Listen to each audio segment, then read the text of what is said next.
Okay. Hey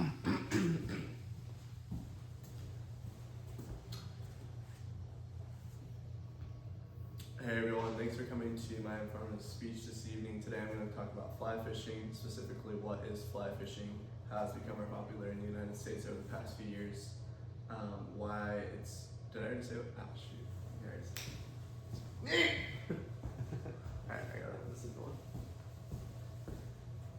Hey everyone, thanks for coming to my informative speech this evening. Today I'm going to talk about fly fishing, specifically what is fly fishing, why it's unique, what the difference between conventional fishing and fly fishing is, and lastly, how it's become more popular in the United States over the past few years. So to start out, according to the American Sports Fishing Association, fly fishing increased in popularity over 3% over the last decade, with over 8 million people participating in the sport. This is largely due to after the pandemic hitting in 2020, a lot more people picked up the fly rod, as it has a very aesthetic appeal. A lot of people want to be more connected with the nature, and there has been a large social media uprise in fly fishing as people travel all around the world to fly fish.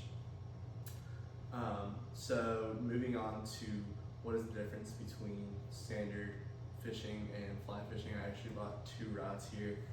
I have my fly rod, which is 9 feet long.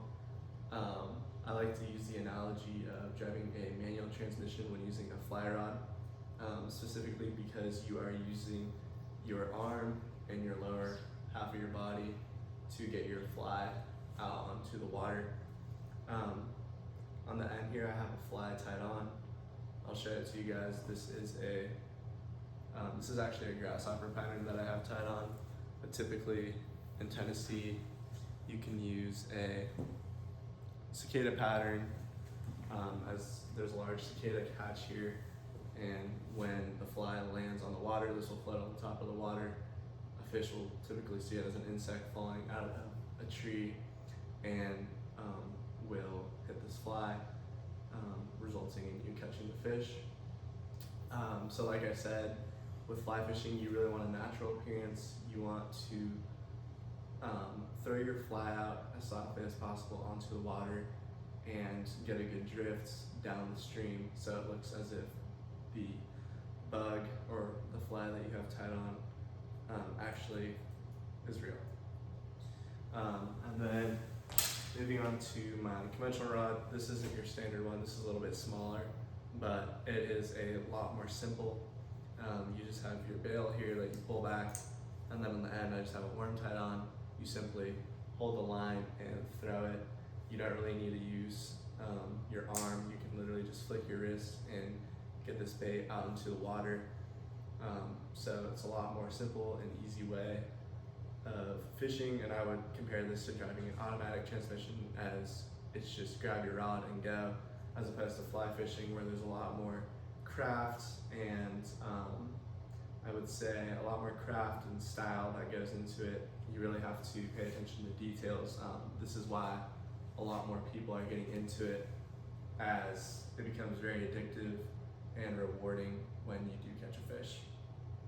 So to kind of sum up my presentation, I would say a lot more people over the past decade have gotten into fly fishing, including myself, mainly due to its appearance.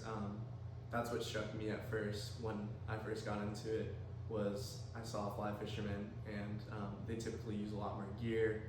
The style of casting a fly is very appealing, and obviously when you catch a fish, this long rod bends almost in half, so it looks very cool, and overall it's just a great hobby.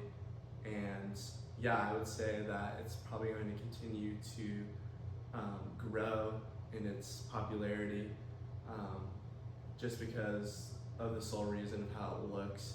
And I would say for me, myself, it really connects me with nature, as opposed to standard fishing, which is just a lot more simple. But yeah, I hope you guys enjoyed my presentation, and I hope this gave you a little bit of information on fly fishing. Thanks for watching.